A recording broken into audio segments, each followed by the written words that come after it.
아버지 하나님 도와주시옵소서. 주의 말씀을 우리가 한 가지로 읽었나이다. 이제 종이 말씀을 전할 터인데 어떻게 하나님의 말씀을 다 알아서 전하겠습니까? 하나님께서 영광 받으시고 우리는 그 말씀, 종이 전하는 말씀 이상으로 깨닫는 것을 허락해 주옵소서. 예수님 이름으로 기도하옵나이다. 아멘. 예수님과 같은 꿈을 꾸는가? 우리가 예수님을 믿는다고 하지 않습니까? 믿으면은 그 사람의 생각과 같아져야 하는 겁니다. 뭐 좋아서 같아지겠지만 말이에요. 근데 그 사람 생각과 내 생각이 다르면 믿는 것이 아니지요. 그 동상이몽, 같은 자리에서 다른 꿈을 꾼다. 이것을 말씀드리는 겁니다. 얼마 전에 우리나라에서 만든 오징어 게임이라는 드라마가 세계적으로 인기를 끈 적이 있습니다. 저희가 어렸을 때만 하더라도 그런 노래를 했습니다. 그걸 갖다가 죽느냐 사느냐 이런 것으로 게임을 만든 그런 드라마였습니다. 이쪽 저쪽 무리를 나눠서 이제 한쪽이 죽는 판이에요. 같은 무리에 속한 사람이 이제 죽게 생겼으니까 이 사람 이러자 하고 저 사람 저러자 말이 많았습니다. 생각이 달랐습니다. 살아남기가 어려웠습니다. 그러자 무리 중에서 가장 나이가 많은 오일남이 소리를 쳤습니다. 이러다가 다 죽어 그랬습니다. 죽는다고 하니까 다들 섬찟했어요. 살기 위해서 방법을 바꿨습니다. 이쪽이든 저쪽이든 한쪽으로 힘을 모으기로 했단 말입니다. 예수님께서 죽는다는 말씀하십니다. 벌써 3번째입니다. 예수님의 말씀을 제가 왜 오징어 게임이라는 그 얘기를 소개를 하냐면요. 예수님의 말씀은 이러다가 나 죽어 이 말씀이에요. 말씀은 그렇게 하시면서도 죽는 그쪽으로 계속 하시겠다는 거예요. 방법을 바꿀 생각이 없으신 겁니다. 어째서 그러셨을까? 제자는 예수님의 이런 속사정을 전혀 헤아리지 못했습니다. 당신의 순환과 죽음을 예고하셨습니다. 물론 당시 제자로서는 예수님께서 다시 살아나시는 것에 대하여 깊이 생각하지 못했을 수 있습니다. 그럴지라도 당신께서 죽을 것이라는데 이해하려고 하지 않았다는 점입니다. 상당히 이상하지 않습니까? 어째서 그랬을까? 자기가 원하는 바가 있어요. 근데 그 대상, 예수님께서는 어떤 분이라는 것을 봤습니다. 초월적 능력을 가지신 분이란 말이에요. 그리고 또 그러기 때문에도 그렇고 내가 바라는 바가 있기 때문에 내가 욕망하는 바가 있기 때문에 그것이 예수님께서 하신 말씀에 귀를 기울이지 못하게 했다는 겁니다. 우리가 그러니까 예수를 믿는다 그러면은 내 바라는 것도 좋고 다 좋은데요. 한 번씩 원점에서 다시 생각할 필요가 있습니다. 세베대의 아들 야고보와 요한 형제가 예수님께 나와 요청합니다. 오늘 보면 37절에 나오지 않습니까? 주의 영광 중에 우리를 하나는 주의 우편에 하나는 좌편에 앉게 하여 주옵소서 했습니다. 예수님께서는 예루살렘에 올라가면 나 죽는다 그러셨어요. 그런 상황을 조금도 염두에 두지 않았단 말입니다. 그들이 말하는 주의 우편과 좌편은 영광의 자리지 십자가가 아닙니다. 예수님께서 정말로 죽으실 것이다 이렇게 생각하지 않았다는 말이에요. 나 죽겠다고 3번이나 말씀하셨는데 말이죠. 예수님께서 죽을 것이라고 하신 말씀을 개념적 표현으로 받아들였습니다. 이 개념이란 말이 뭐냐면요. 자기들의 경험에 따라 만들어진 보편적인 관념, 내가 경험한 바가 있단 말입니다. 여기에 따라 이해했다 이 말이에요. 쉽게 말씀드리면 예수님께서 나 죽어 그렇게 말씀하셨어도 말이 그렇다는 것이 어떻게 그런 일이 일어나겠는가 이러고 넘겨버렸다는 거죠. 왜냐? 사람으로서는 할 수 없는 능력을 행하신 분이었습니다. 무리를 걸으셨고 죽은 사람을 살려내셨습니다. 그걸 보았습니다. 그런 분이 죽는다 하십니다. 대제사장과 장로와 권세자들이 어떻게 한다 그래요. 이럴 때는 상징적 의미로서 무슨 조금 안 좋은 일이 있으려는가 보다 이 정도로 생각하고 마는단 말이지요. 문제는요, 그들은 그렇다 칩시다. 그래도 제자들은 복이 있어요. 곧 십자가 사건을 볼 것이고 부활을 목격했으니까 그 뒤에 완전히 다 뒤집어지지 않습니까? 문제는 오늘날 우리라는 거예요. 오늘날 거의 대부분의 기독신앙인이 이 수준에 못 미친다는 겁니다. 예수님의 십자가 사건을 역사적 사실이라고 인정하면서도 그 사건을 자기 관행적, 개념적으로 이해한 데 머무르고 맙니다. 십자가 사건이 뻔히 현실인 줄 알아도 그냥 무슨 상징적 사건 정도로 받아들인다는 겁니다. 제자는 아직 겪지 않은 상태예요. 우리는 직접 겪지는 않았어도 기록으로 보나 뭘로 보나 이미 겪은 거나 다를 게 없단 말. 그래도 그렇게 생각한다는 거예요. 45절에 나옵니다만 마침 대속물이란 말이 나옵니다. 리트론입니다. 이 말을 어떻게 이해해도 상징 그 이상으로 생각할 수 없는 용어입니다. 죽는 일은요, 매우 현실적인 일입니다. 누가 대신할 수 없는 일입니다. 하지만 상징이라면 통해요. 상징은 사건을 쉽게 설명할 수 있는 힘이 있지만 그 자체는 허구입니다. 대개는 예수님께서 나의 죄, 나의 한마르티아를 대신하여 십자가에 못 박히셨다 그럽니다. 말씀드린 대로 개념적으로는 틀린 말은 아닙니다. 현실적으로는 그다지 와닿지 않습니다. 별로 의미가 없어요. 대신한다는 것은요, 거기에 걸맞는 어떤 실제적인 사태가 있어야 하는 말입니다. 제가 배가 고파요. 자네가 내 대신 밥 좀 먹어줘서 이것과 다를 것이 없단 말이에요. 아무리 자네가 밥을 먹어도 나는 배부르지 않습니다. 예수님의 죽음이 현실적으로 지금 나의 삶을 어떻게 변화시켰는가 이걸로 판단할 수밖에 없습니다. 예수님과 함께 예수님처럼 내가 죽었는가 이 말이지요. 예수님의 사건이 지금 내가 예수님과 똑같은 생각을 품게 했는가? 예수님께서 바라시던 그 세상을 나 또한 똑같이 바라고 이루려 하는가? 이 문제입니다. 그런데 보세요. 안 그러잖아요. 예수님과 생각이 다르면서, 꿈이 다르면서, 그렇게 살 생각이 전혀 없으면서 대속이라는 말 하나로 퉁치려고 합니다. 처음부터 그럴 생각이 없었습니다. 나의 모든 문제를 예수님께 몽땅 떠넘기고 나는 내 마음대로 살겠다. 마음 한구석 불편한 데가 있었는데 그냥 그걸 전부 예수님께 그냥 십자가에 함께 그냥 다 못 박아 버리고 나는 편히 살겠다. 머리로서는 가능한 일이지만 현실적으로는 불가능한 일입니다. 어째서 이런 대속이란 말이 나왔는가 그조차도 생각하지 않아요. 한번 생각해 보세요. 아무도 십자가를 지려고 하지 않습니다. 예수님만 십자가 지시라 그럽니다. 그래놓고 나는 그 덕 좀 보자 이런 논리를 펴지 않습니까? 사람의 아들 그분에게 죽음이 다가오고 있습니다.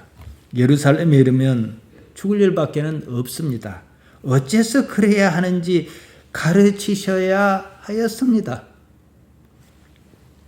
예루살렘으로 올라가는 길이었습니다.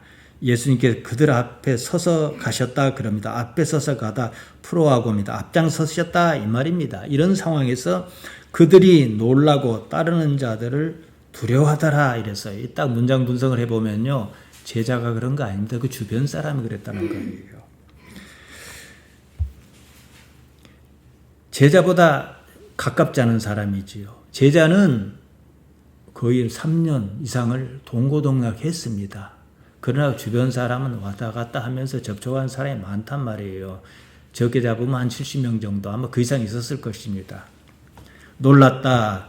애단분토입니다. 지난 시간에도 똑같은 말이 나왔습니다. 담배를 미화하려 수동형으로 썼습니다. 이 말은 담보스에서 온 말인데요. 담보스는 말문이 막히다 이런 뜻이란 말이에요. 말문이 막힐 정도로 놀랐습니다. 예수님께 앞서 가시니까 주변에 있던 사람이 말이죠. 두려웠다는 말 에포분토입니다. 이 말은 원형이 포베오인데 포보스에서 온 말인데 공포스러웠다. 말문이 막힐 정도로 두려웠고 공포스러웠다. 왜 그랬을까요?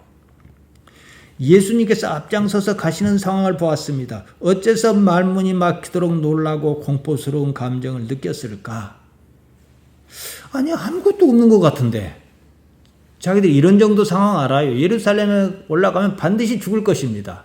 당신께서 그런 말씀 하셔도 그렇고 안 하셔도 그렇고 그런데 도대체 뭘 믿고 그렇게 거침없는 행보를 보이시는가?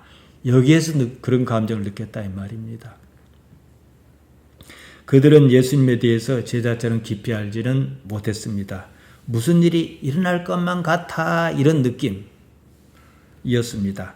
그도 그럴 것이 예루살렘에 올라가면 그야말로 네로라는 사람들이 막 포진하고 있습니다. 주변 사람의 반응이 이랬다는 거예요. 자, 분위기를 느낄 수 있죠. 이 분위기를 마가가 우리에게 전해주고 싶은 거예요. 근데 제자는 태어납니다. 믿는 구석이 조금씩 다르다 이거죠. 제자는 예수님과 쭉 함께 했습니다. 본 것이 있었고 믿는 구석이 있었습니다. 예수님께서는 능력자셨습니다. 하늘로부터 오신 분이었습니다. 이런 상황을 짐작할 만한 데가 나옵니다. 누가복음 9장입니다.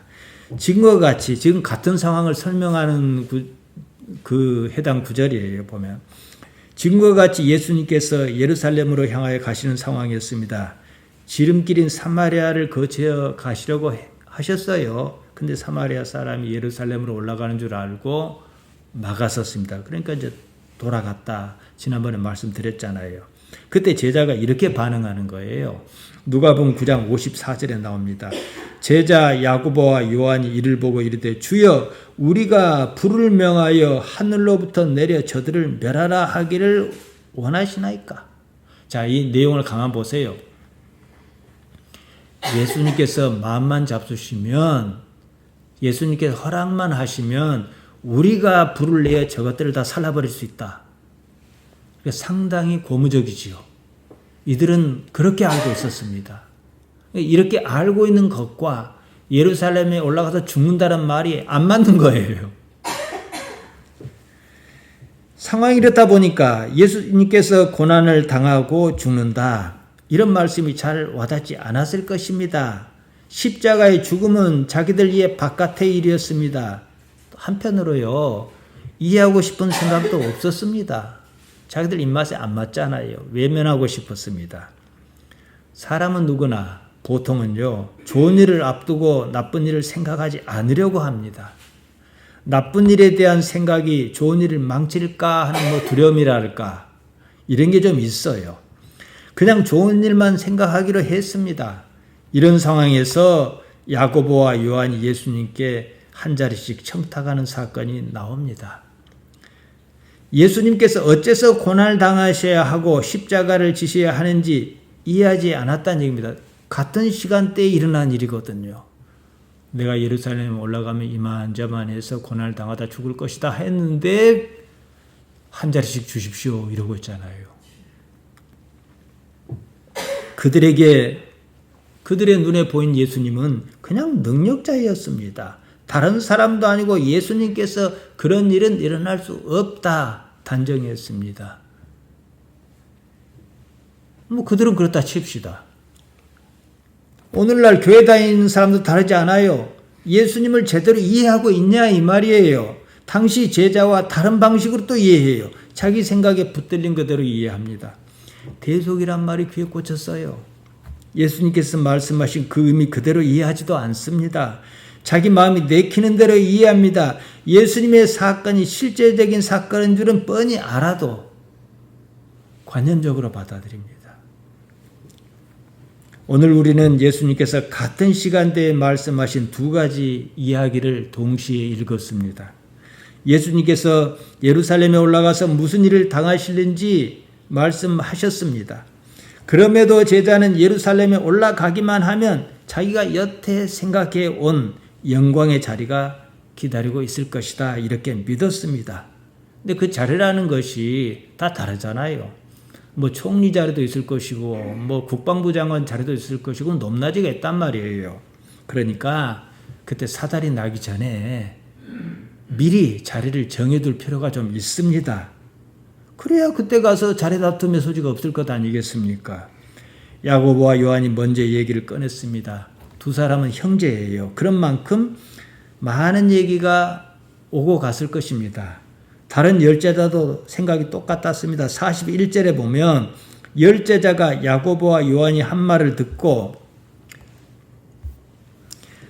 아가나크테인 분노했다 그럽니다. 이거는 화냈다 이렇게 표현했는데 분노하다는 말이에요. 어째서 그들이 분노했겠습니까? 12명의 제자가 생각이 다 똑같았단 말이지요. 예수님과 동상이몽이었습니다. 예수님과는 다른 세상을 꿈꿨습니다. 그러면 지금 우리는 예수님과 똑같은 꿈을 꾸는가? 이것을 생각해 보자는 겁니다. 그들이야 그러든지 말든지 말입니다. 그나마 제자는 십자가 사건을 겪고 부활 사건을 목격하면서 예수님과 생각이 같아졌습니다. 사도행전에 보면 그리 살지 않았습니까? 꾸는 꿈이 같아졌습니다. 지금 기독교는 어떤가 이 말입니다. 달라요. 그래서 기독교라 하면 어디 마음이 불편한 거예요. 우리 같은 사람 말이지요. 예수님께서는 고난과 죽음, 다시 살아나야 할 것을 말씀하셨습니다. 제자는 이런 일은 아예 생각하지도 않았습니다. 그만큼 자기 관념에 사로잡혔습니다. 그만큼 몰이했습니다. 어째서 자기를 부인해야 하는가? 어째서 그런 말씀을 하셨겠는가? 지금 우리는 이해해야 합니다. 어떻게든 나라는 것을 부인하지 않으면 예수님의 사건을 이해할 수 없습니다. 예수님의 사건을 이해하지 못하면 자기 생각을 믿는 것밖에는 없습니다. 본문에 나오는 제자가 그러지 않았습니까? 본문은 예수님의 십자가와 부활 사건 이전에 있었던 일입니다. 우리는 예수님의 그 사건 이후에 살고 있습니다. 그때 그 사건을 전하는 기록을 가지고 우리는 믿는다 그럽니다. 상황이 이렇다면 무엇을 믿는다는 거지 알다고도 모를 일입니다. 지금 기독교가 이 문제에 대해서 갈피를 못 잡고 있어요. 지금 교회의 논리는 이겁니다. 예수님만 십자가를 지시라. 그래서 우리는 그 덕에 좀 살아보자. 이겁니다. 예수님께서 그렇게 말씀하신 적이 없습니다. 십자가는 내가 질 테니까 너는 나만 믿고 그냥 편히 살아라. 이렇게 말씀하신 적이 없어요. 도리어 이렇게 말씀하셨습니다. 마가복음 8장 34절입니다. 무리와 제자를 불러 이르시되 아무든지 그러면 우리도 포함하는 거예요. 나를 따라오려거든 자기를 부인하고 자기 십자가를 지고 나를 좇을 것이니라. 이렇게 말씀하셨어요. 나는 내 십자가 질 테니 너희는 너희 십자가를 져라. 그러셨습니다. 예수님이든 당시 제자든 오늘날 기독 신앙이든 모든 사람은 각기 자기 십자가를 져야 합니다.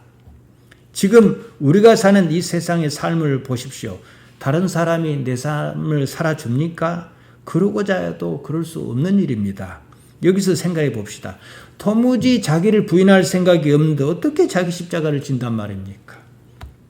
자기가 무엇인지도 모르는데 모르는 자기를 어떻게 부인한다는 말입니까? 지금 기독신앙을 가졌다는 사람을 한번 보세요. 어느 누구도 자기가 무엇인지 생각하지도 않고 고민하지도 않습니다. 그 때문에 아무도 이 문제를 심각하게 생각하지 않습니다. 그러면 기독교는 애초에 성립할 수 없는 것입니다. 예수님을 믿는 것이 아닙니다. 자기 생각을 믿습니다. 자기를 부인하는 일 없이 거듭나는 일은 있을 수도 없습니다.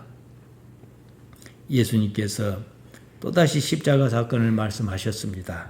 벌써 세 번째입니다. 그만큼 당신의 말씀이 제자에게 통하지 않고 있다 이겁니다.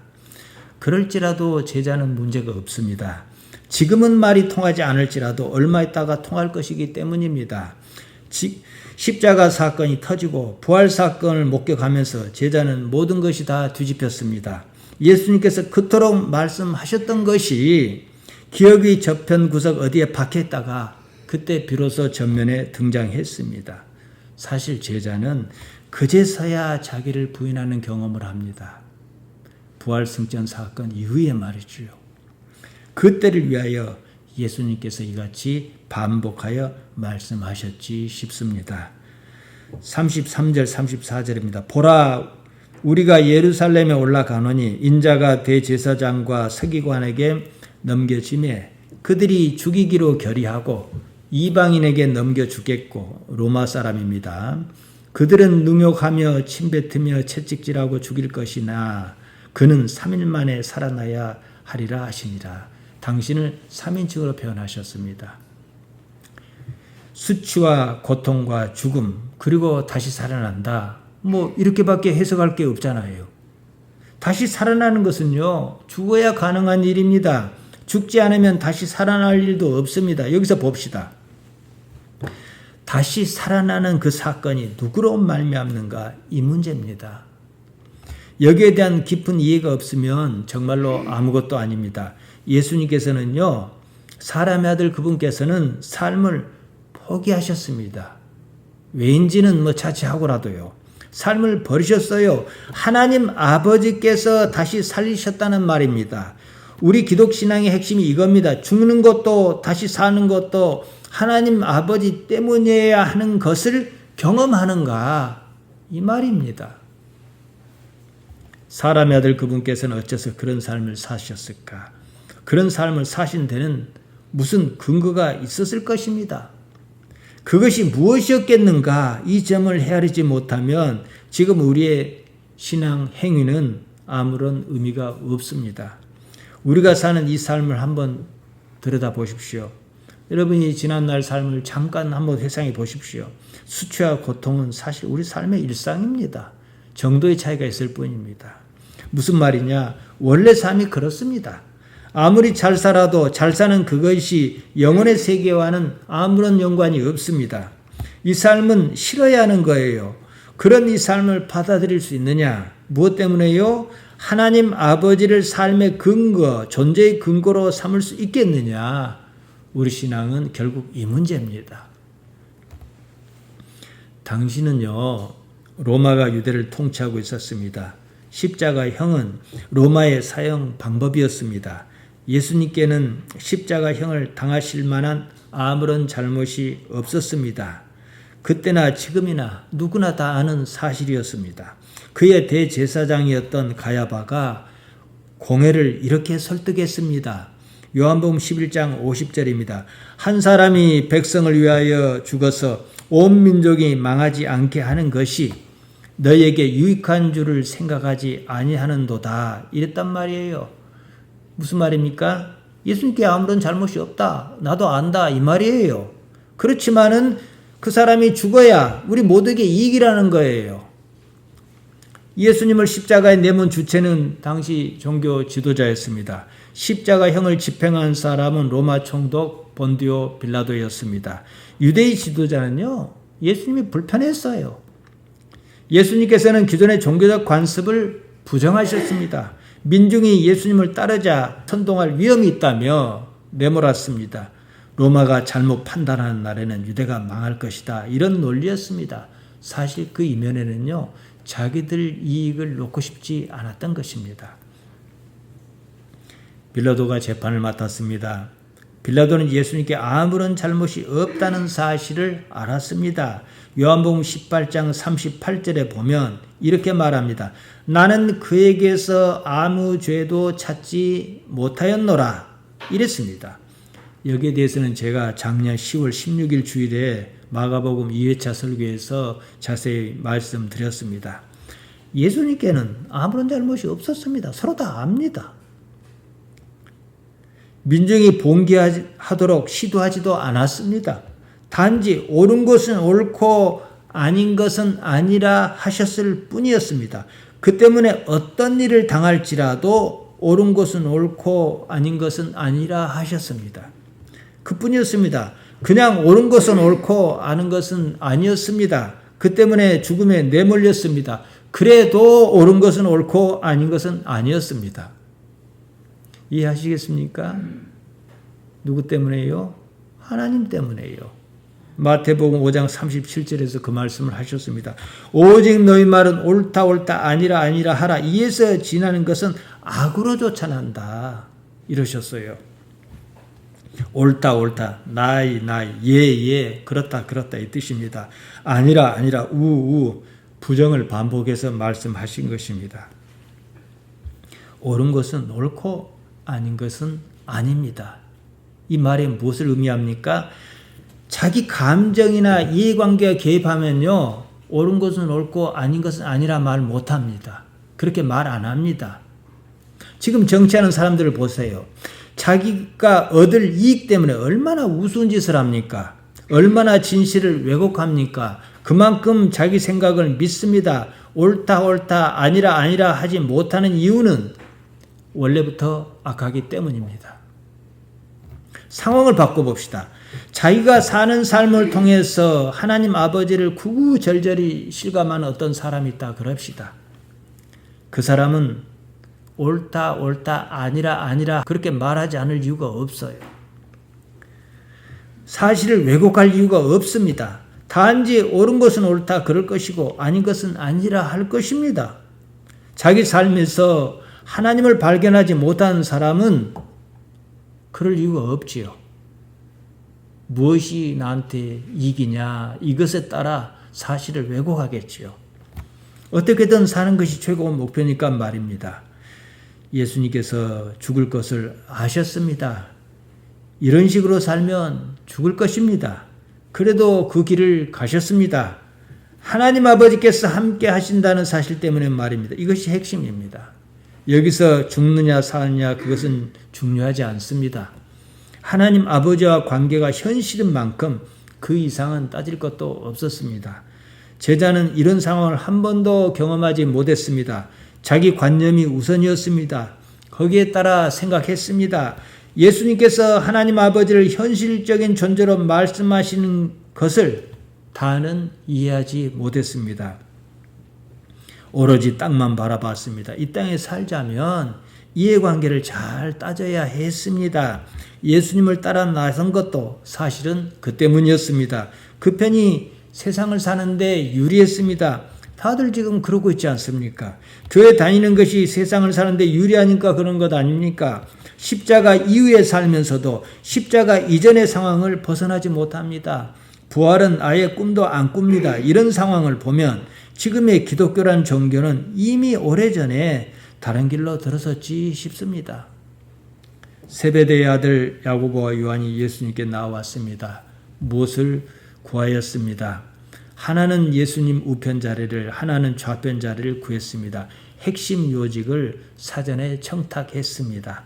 그 나라가 땅의 나라라고 생각했습니다. 하나님의 나라라는 생각은 안 했습니다. 하나님께서 어떻게 살아 계시는지 이런 개념이 없었습니다. 그들뿐만 아니라 유대인이 다 그랬어요. 그냥 유대인의 나라였습니다. 예수님께서 유대인의 왕으로 오셨다고 믿었습니다.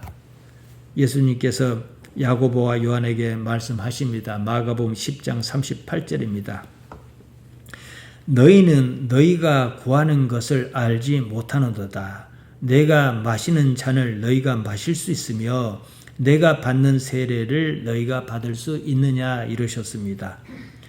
야고보와 요한은 너희는 너희가 구하는 것을 알지 못하는도다 이 말씀을 그냥 흘려들었습니다. 다 안다고 생각했습니다. 예수님께서 말씀하신 잔은 죽음의 잔이었고 예수님께서 말씀하신 세례 바티스마는 죽음의 세례였습니다. 야고보와 요한이 생각하는 잔은 승리의 잔이었고 영광의 세례였습니다. 이 땅의 것이었습니다. 하늘의 것은 아예 개념이 없었습니다. 예수님께서 이들이 어떻게 이해하든 간에 말씀을 이어나가셨습니다. 어차피 조금 있으면 다 알 일이었습니다. 내 좌우편에 앉는 것은 내가 줄 것이 아니라 누구를 위하여 준비되었든지 그들이 얻을 것이니라. 누가 얻었습니까? 강도가 얻었지요. 참으로 아이러니한 상황이었습니다. 나머지 10 제자 또한 예수님께서 하시는 말씀을 들었습니다. 그들도 마찬가지로 말씀을 듣고도 이해 못하기는 마찬가지였습니다. 그만큼 자기들 관념이 그들의 의식을 지배했다 이겁니다. 다른 가능성은 생각하지도 않았습니다. 이 상황을 마가는 이렇게 전합니다. 41절입니다. 10 제자가 듣고 야고보와 요한에 대하여 화를 내다 아나크테인이라고 썼습니다. 그냥 화를 내는 정도가 아니라 격분했다 이 말입니다. 어째서 그랬겠습니까? 저 두 놈이 다 해먹겠다고 처음부터 작정했구나 이거지요. 이에 예수님께서 그들을 불러다가 말씀하십니다. 42절을 보면 원문에는 아우투스라는 말이 빠졌습니다. 그러는 그들을 불러다가 말씀하신 겁니다. 그들입니다. 사실 상황이 심각했습니다. 숨이 넘어가는 아버지를 앞에 두고 막 이 재산 나 거다 저 재산 네 거다 다투는 거하고 똑같은 거예요. 부르다 프로스칼레오마입니다. 소환하다 호출하다. 그러니까 다들 이리 와봐라 이러고 말씀하시는 거예요. 이방인의 소위 집권자가 저희를 임의로 주관하고 그 대인들이 저희에게 권세를 부린 줄을 너희가 알거니와. 이 부분은 제가 지난번 개역 한글판 성경을 읽었습니다. 개역 개정에는 도쿤테스 소위 이 말이 빠졌습니다. 소위 왕이라는 자가 백성을 임의로 주관하고 왕의 권력을 맡은 방백 역시 백성에게 권세를 부린 줄 너희가 알거니와 이 말입니다. 세상이 그렇다는 거죠. 그럴지라도 너희는 그러지 않아야 한다 이 말씀을 하시려는 거예요. 너희 중에는 그렇지 않을지니 너희 중에 누구든지 크고자 하는 자는 너희를 섬기는 자가 되고 너희 중에 누구든지 으뜸이 되고자 하는 자는 모든 사람의 종이 되어야 하리라 이렇게 말씀하셨습니다. 자, 이런 말씀이 몇 번이고 나오지 않습니까? 모양은 조금 다르게 해도요. 그러면 우리는 여기서 하나의 원리를, 이치를 깨달아야 하는 거예요. 그것이 어떻게 가능한가? 어째서 그럴 수 있는가? 그럴 수 있는 근거가 무엇인가? 이것을 깨닫지 못하면 우리 기독신앙은 없는 겁니다. 예수님께서 마태복음 5장 14절 15절에서 이런 말씀을 하셨습니다. 너희는 세상의 빛이라. 산 위에 있는 동네가 숨기지 못할 것이요 사람이 등불을 켜서 말 아래 두지 아니하고 등경 위에 두나니 이러므로 집안 사람 모든 사람에게 비치느니라 이러셨단 말이에요. 자, 여기서 보세요. 등불이 할 일이 따로 있고 등불의 주인이 할 일이 따로 있다 이 말씀이에요. 너희는 세상의 빛이라 그러셨어요. 빛은 뭐예요? 빛은요 밝게 비추지 않으면 아무런 의미가 없어요. 그러니까 빛은 밝게 비추는 것이 자기 할 일이고 그러면 주인이 갖다가 등경 위에 두기도 하고 한단 말이에요. 그리고 어차피 산 위에 있는 동네가 숨기지 못한 것처럼 다 드러난다는 거예요. 드러나는 건 내가 드러나게 하는 게 아니라는 거예요. 저절로 드러나는 것을 너희가 어째서 모르냐. 하나님으로 말미암아 그것을 경험할 수 있겠느냐 이 말씀이에요. 우리가 그렇게 함으로써 우리는 뒤집어서 보면요. 그렇게 함으로써 우리는 하나님을 경험할 수가 있다 이 말씀이에요.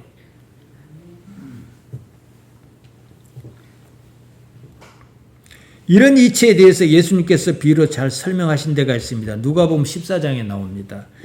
잔치에 청함을 받았을 때 뭐 그때 사람이나 지금 사람이나 서로 잘난 체하려고 막 그런가 봐요. 저마다 높은 자리에 앉으려는 것을 예수님께서 보셨습니다. 그때 말씀하시기를 혼인잔치에 청함을 받거든 높은 자리에 앉지 말라 이러셨어요. 자기가 덥석 높은 자리를 차지하고 앉았는데 자기보다도 높은 사람이 와버린 거예요. 근데 그때 자리는 이미 다 꽉 차 있어요. 그러면 자리가 남았으면 어디가 남았겠습니까? 저 끝에 말제 자리가 남았을 거 아니겠습니까? 그러니까 주인이 뭐라 그래? 버시어 내려와 앉으라. 귀한 손님 왔으니까 저기 가서 앉으라. 그럼 얼마나 부끄럽겠냐. 이렇게 말씀하신 거예요. 그러면서 뭐라 하셨습니까? 처음부터 끝에가 앉아라. 그러면 딱 자리도 남았고 하니까 주인이 보고는 어이 버시어 이쪽으로 와서 앉게. 이런단 말이에요. 어느 것이 낫겠냐는 거예요. 그러면서 누가복음 14장 11절에서 이렇게 말씀하십니다. 무릇 자기를 높이는 자는 낮아지고 자기를 낮추는 자는 높아지리라. 대개는 이 말씀도 이해를 못해요. 겸손하라, 낮은 데 처하라 이럽니다. 아닙니다. 이 삶의 주관자가 누구냐는 데 따른 행동을 말씀하신 거예요. 하나님께서 지금 내가 사는 이 삶을 주관하고 계신다는 사실에 근거하면은 행동이 어떻게 나오겠습니까? 내가 한사코 높은 자리를 찾겠다고 잘난 척하겠다 할 이유가 없다는 거예요. 하나님의 나라가 그 말입니다. 사실이 그렇다면 내가 구태여 나 스스로를 높일 이유가 없습니다. 하나님께서 이 삶에 관계하여 계시지 않는다면 뭐 어쩌겠습니까? 하나님 아버지를 현실적인 존재, 실제적인 존재로 너희가 아느냐 이 말씀입니다. 제자는 아직 거기까지 이르지를 못했습니다. 하나님조차도 기회라고 생각했습니다. 예수님은 어떤 분이에요? 하나님과 줄을 댄 분이에요. 그러니까 그들에게 예수님은 뭐예요? 성공의 기회, 출세의 기회, 자기 뜻을 이루는 기회였습니다. 그런 제자에게 예수님께서 말씀하셨습니다. 마가복음 10장 45절입니다. 인자가 온 것은 성경을 받으려 함이 아니라 도리어 섬기려 하고 자기 목숨을 많은 사람의 대속물로 주려 함이니라. 다들 예수님을 어떻게 생각했습니까? 바실루스 톤 이우다이온, 유대인의 왕으로 오셨다 이리 생각했습니다. 왕이라면 그런 일이 있을 수 없습니다. 예수님께서 하나님을 어떻게 이해하셨는가 그 이치가 담겼습니다. 대속물 리트론입니다. 고대 그리스 공통어를 코이네라 그럽니다. 우리가 헬라말 제가 자주 말씀드리잖아요. 이 코이네입니다. 코이네 헬라어에서 리트론은 속전을 뜻하는 말이었습니다. 그때는 그 노예 제도가 있었어요. 뭐 돈을 주고 막 사고 팔고 안 합니까? 돈을 주고 뭐 노예를 사는 것처럼 돈을 주고 노예를 풀어줄 수도 있었습니다. 돈을 얼마큼 내면은 자유인으로 만들어줄 수도 있었어요. 이게 리트론입니다. 속전이지요. 예수님께서 하신 말씀에서 하나님의 이치랄까 그런 거 다 무시하고 이 말씀을 자기 관념에 따라 해석합니다. 다른 한편으로 대속은요, 유대인에게는 아주 익숙한 개념입니다. 오랜 옛날부터 그런 식으로 제사를 드렸습니다. 나 대신 기르던 가축을 죽여 제사를 지냈습니다. 살아있는 생명이 하나는 죽어야 했습니다. 내가 죽을 수는 없는 거잖아요. 예수님께서 그들의 관념을 그대로 사용하셔서 설명하신 것입니다. 이런 배경 없이 그저 예수님께서 나 대신 죽어주셨다 그럽니다. 그래서 나의 하마르티아가 없어졌냐 이 말이에요. 현실적으로 따져봐야 합니다. 이런 상황이 관념적이다 이거요. 현실성이 없습니다. 나에게 하마르티아가 없다면 나의 삶이 어쩌겠습니까? 불행하다 느끼는 그런 일은 하나도 없어야 합니다. 삶이 그럽니까? 불행한 일은 끊임없이 생겨납니다. 살만 하면 또 생기고 죽을 때까지 그럽니다. 삶이 원래 이래요. 나에게서 하마르티아가 없어지지 않고 여전하다는 말입니다. 종교가 현실이 아니고 관념에 머무르면 결국 하나만한 얘기입니다. 그렇고 그런 것이에요. 지금 한번 보십시오. 교회가 어떻게 하고 있는지 말입니다. 삶을 못 이겨서 괴하다니지 않습니까? 어떻게 하면 재밌게 살까? 몸부림치지 않습니까? 이 말씀을요, 전체 맥락에서 봐야 합니다. 예수님께서 그러신 것처럼 나도 그럴 수 있느냐 이렇게 접근해야 합니다. 누군가가 앞서 행한 전례가 있으면 그분이 신뢰할 만한 분이면 따라서 할 수 있는 근거가 있지 않겠습니까? 예수님께서 어째서 그렇게 하셨겠는가? 그 근거가 무엇이었겠는가? 이것을 생각하자는 겁니다. 예수님께서 제가 서두에 말씀드렸습니다. 이러다 나 죽어 하면서도 그대로 사셨어요. 어떻게 해요? 옳은 건 옳고 아닌 건 아니라 그러셨어요. 우리와 좀 다르게 이러다가 죽는다는 사실을 분명하게 인지하고 계셨다는 거예요. 당신 말씀으로는 대속물이라 그러셨습니다. 그랬던 저랬던 상황 전체로 보게 되면은 당신의 목숨을 그렇게 내놓으신 것만큼은 사실입니다. 어째서 그러셨겠습니까? 다시 살아나지 않으셨습니까? 다시 살아나는 일에서 무엇이 개입했습니까? 예수님께서 그냥 십자가에서 못 툭툭 빼고 그냥 딱 나오셨습니까? 운명하셨습니다. 분명히요. 옆에서 로마 군병이 창을 찌르고 해서 확인 사살까지 했습니다. 다시 살아나는 일에 무엇이 개입했습니까? 하나님 아버지께서 개입하셨다는 사실이에요. 우리 신앙은 이 문제입니다. 하나님 아버지께서 나서서 어떻게 하시는 삶이다 이 말씀이에요. 내가 이 세상을 살려 하면은 죄질 일밖에 없어요. 나를 버리고 살면은 이래 갖고 방법이 나서겠는가 싶은데 말이에요. 방법이 나선단 말이에요. 그 방법이 나설 때 우리는 뭘 합니까? 하나님께서 어떻게 하셨다 그러지 않습니까? 이 경험을 현실화해야 하나님이라고 하는 존재를 현실화시킬 수가 있다는 거예요. 너희 중에 으뜸이 되고자 하는 자는 이 말씀을 가만히 생각해 보십시오. 누가 으뜸으로 만들어주는가? 자기 자신이 아니라는 거예요. 너희가 하나님의 능력을 보겠느냐? 보려 하느냐? 이 말씀이죠. 예수님의 생각은 이것이었습니다. 이런 식으로 살다가는 죽을 수밖에 없다. 알고 계셨습니다. 그리고는 그 사실이 오히려 하나님의 현존을 증명할 것이다. 이것입니다. 이래놓고 보니까 유대인이 전통적으로 관습적으로 생각한 대속제물, 희생제물 있잖아요. 똑같은 거예요. 그리고 그걸 갖다가 말씀하신 거예요.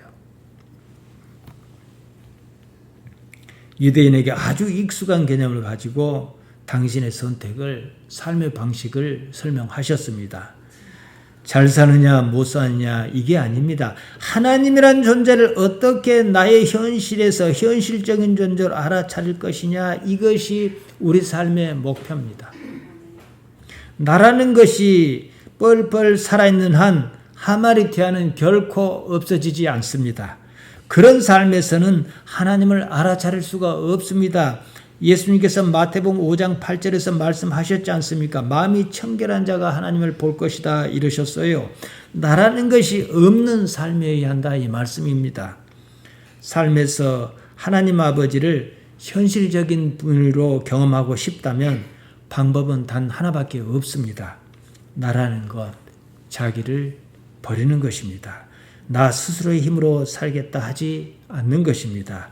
이익이 나든 손해가 나든 옳다 아니라 하며 사는 겁니다. 그 삶에 하나님 아버지께서 어떻게 나타나시는가 지켜봅니다. 그 하나님을 바라보면 길이 보입니다. 그때 지켜보는 그 주체를 인식할 수 있습니다. 그가 바로 나라는 사실에 여러분이 주목하시기를 바랍니다. 기도하십시다. 하나님 우리 아버지, 우리를 여기까지 인도하셨나이다.